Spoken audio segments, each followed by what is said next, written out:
একটি বিষয় আমাদেরকে মনে রাখতে হবে যে যে জাতি তার নিজের সংস্কৃতি জানে না, নিজের ইতিহাস জানে না, নিজের শিকড় জানে না, সেই জাতি আসলে একটা স্বাধীন জাতি হিসেবে বেঁচে থাকতে পারে না। সেই কারণেই আমাদের নিজেদের শিকড়, নিজেদের ইতিহাস জানা অত্যন্ত গুরুত্বপূর্ণ। এবং নিজেদের ইতিহাস এবং শিকড় জানতে হলে আপনাদেরকে মনে রাখতে হবে, আমাদের আইডেন্টিটি মনে রাখতে হবে। এবং যে আইডেন্টিটির কথা আমি সবসময় বলি যে আমরা বাঙালি মুসলমান, তার মানে আমরা যে মুসলমান এটা ভুলে যাওয়ার কোনো সুযোগ নাই, আবার আমরা যে বাঙালি এটাও আমরা মনে রাখব। এবং এই দুটো সম্পর্কে আমাদের জানতে হবে। আমরা কি করে মুসলমান হলাম এটা আমাদের জানা গুরুত্বপূর্ণ, তার সঙ্গে ইসলামের ইতিহাস আপনাদেরকে জানতে হবে। আমরা যখনই ইতিহাসের কথা বলবো, শুধুমাত্র আমরা এই এলাকার ইতিহাসের চর্চা করব না, আমরা তার সঙ্গে ইসলামের ইতিহাসেরও চর্চা করব। এই জন্যে এই দুই ইতিহাস জানা আমাদের খুবই গুরুত্বপূর্ণ। আপনারা জানবেন, এবং এটা জানলে পরে আমি মনে করবি আমরা যখন আমাদের নিজেদের আইডেন্টিটি বুঝতে পারবো, তখন আমরা আমাদের স্বাধীনতা রক্ষা করতে পারবো এবং আমাদের ঈমান রক্ষা করতে পারবো।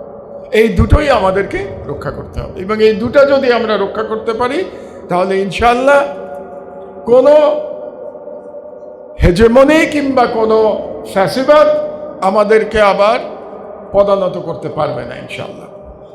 এ ব্যাপারে আমাদের কিছু ব্যর্থতা আছে, এটা সম্পর্কে আমাদের জানা দরকার। আমি খুব সংক্ষেপে বলবো, যেহেতু একটু পরেই মাগরিবের আজান হয়ে যাবে, আমাদের সময় নেই, এবং আমার পরে নিশ্চয়ই আরও বক্তারা আছেন, তারাও কথা বলবেন।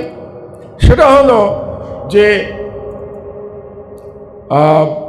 পলাশীতে আমাদের বাঙালি মুসলমানের স্বাধীনতা চলে যাওয়ার পর 1947 সালে এই উপমহাদেশের মুসলমান জনগোষ্ঠীর জন্য আবার একটা স্বাধীন দেশ আমরা পেয়েছিলাম। এবং 1947 সালে যে স্বাধীন দেশ পেয়েছিলাম, তারই ধারাবাহিকতায় 1971 সালে আমরা আবার আর একটা দেশ পেয়েছি। এবং এই দুটো স্বাধীনতার বদলে এই উপমহাদেশের দুটো মুসলমান সংখ্যাগরিষ্ঠ দেশ তৈরি হয়েছে। এটা আমাদের জন্য সৌভাগ্যের কথা, এটা আমাদের মনে রাখতে হবে। এবং সেই দুটো স্বাধীন মুসলমানদের দেশ হচ্ছে পাকিস্তান এবং বাংলাদেশ। এবং দুটোতেই মুসলমানরা বসবাস করছেন, এবং এই উপমহাদেশের মুসলমানরা বসবাস করছেন, এবং দুটো রাষ্ট্রকেই স্বাধীন রাখা অত্যন্ত গুরুত্বপূর্ণ, আমাদের ইসলামী উম্মার জন্য গুরুত্বপূর্ণ। এটা মনে রাখতে হবে আমাদের।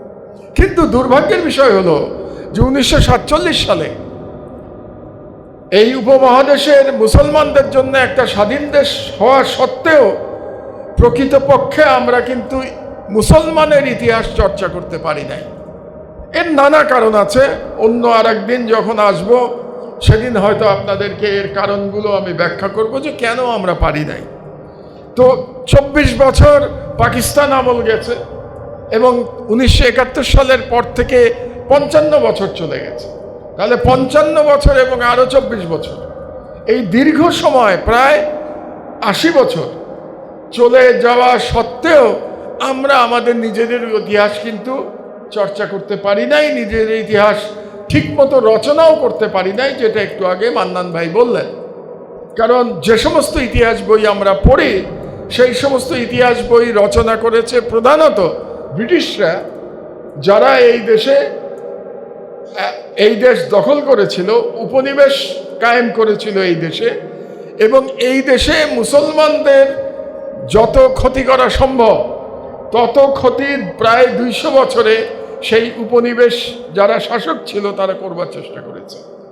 কিন্তু তাদের রচিত ইতিহাস বই আমরা পড়ি, আর আমরা পড়ি প্রধানত হিন্দু ঐতিহাসিকদের রচিত ইতিহাস বই।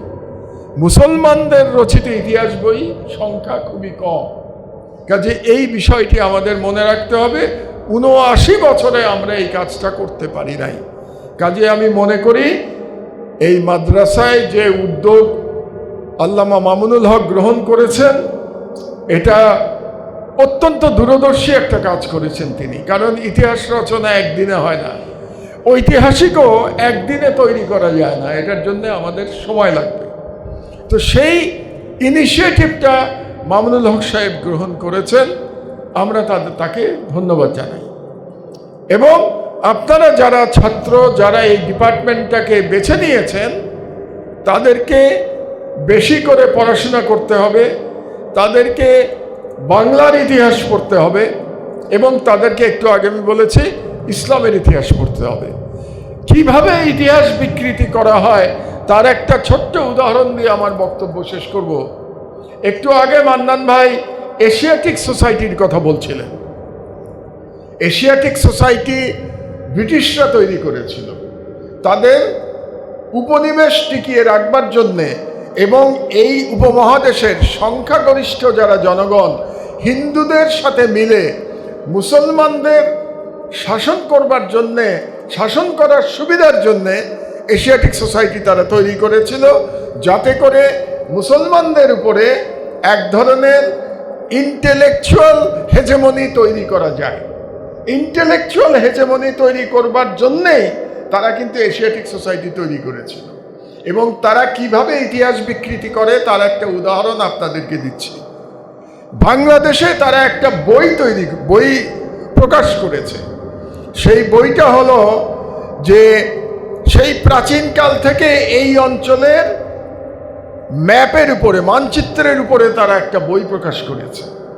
সেই বইয়ের যদি সূচিপত্র দেখেন আপনারা, সূচিপত্রে দেখবেন তারা সমস্ত যুগ নিয়ে আলোচনা করেছে। কোন যুগ? প্রাচীন আমল থেকে। যেমন সেই যখন প্রাচীন আমলে আর্যদের যুগ ছিল, আর্য রাজা যারা ছিল, আর্যদের কথা একটু আগে মান্নান ভাই বলেছে। অশোকের যখন যুগ ছিল, কিংবা সেই সময় গুপ্তদের যুগ ছিল, গুপ্তরা প্রায় 300-400 বছর ভারতে তারা শাসন করেছে, তাদের যুগ নিয়ে কথা বলেছে। পরবর্তী সময় পালদের যুগ ছিল, পালরা বৌদ্ধ ছিল, তাদের যুগ নিয়ে কথা বলেছে। তারপরে সেনদের যুগ ছিল, সেনরা হিন্দু ছিল, তাদের যুগ নিয়ে কথা বলেছে। সেনদের পরে বাংলাদেশ মুসলমানদের অধিকারে আসে, কারণ ইখতিয়ার উদ্দিন মোহাম্মদ বখতিয়ার খিলজি লক্ষণ সেনকে পরাজিত করে এখানে ইসলাম শাসন তিনি কায়েম করেন। তার মানে সেনদের পরে যে যুগ ছিল, তার মানে 1204 সাল থেকে 1757 সাল পর্যন্ত, যখন পলাশির যুদ্ধে নবাব সিরাজউদ্দৌলা পরাজিত হন, তাহলে কত বছর হলো? 1204 সাল থেকে 1757, 550 বছর মুসলমানদের যুগ ছিল। কিন্তু এই যে বইয়ের কথা আমি বললাম, এই বইয়ের সূচিপত্রে মুসলমান যুগের কোনো নাম নাই। এই 550 বছরকে তারা বলেছে গণেশের যুগ। গণেশ নামে একজন দিনাজপুরের একজন জমিদার ছিলেন, যিনি নানা রকম ষড়যন্ত্র করে 4 বছর তিনি শাসন করেছিলেন বেঙ্গল, মাত্র 4 বছর। কত বছরের মধ্যে? 550 বছরের মধ্যে 4 বছর। সেইটাকে এই যে এশিয়াটিক সোসাইটি তারা বলছে গণেশ যুগ। অর্থাৎ তাদের সূচিপত্রে স্বাধীন সুলতানদের যুগ বলে কিছু নাই। পরবর্তীতে তারা মোগল যুগটাকে নিয়ে এসছে, কিন্তু স্বাধীন সুলতানদের যুগটাকে তারা বেমালুম গায়েব করে দিয়ে এটাকে বলছে তারা গণেশ যুগ। যেই গণেশের নাম আমি মনে করি এখানে যারা বসে আছেন অনেকেই জানেন না, আমার ধারণা অনেকেই জানেন না গণেশের নাম। সেই গণেশের নাম দিয়ে তারা বলছে গণেশ যুগ। তো এই যে এশিয়াটিক সোসাইটি, এবং বইটা কোথায় প্রকাশ করছে?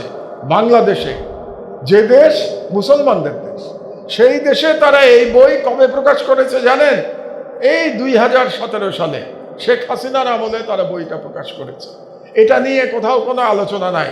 এটা আমাদের ব্যর্থতা। তার মানে আমরা ইতিহাস সচেতন না, আমরা সচেতন না আমাদের ব্যাপারে।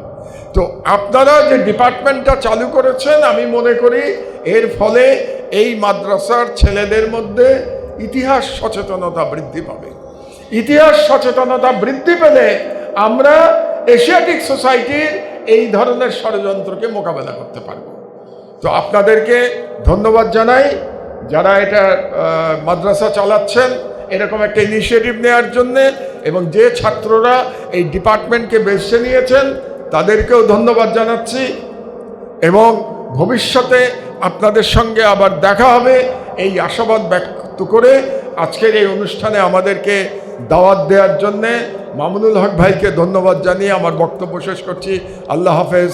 বাংলাদেশ জিন্দাবাদ।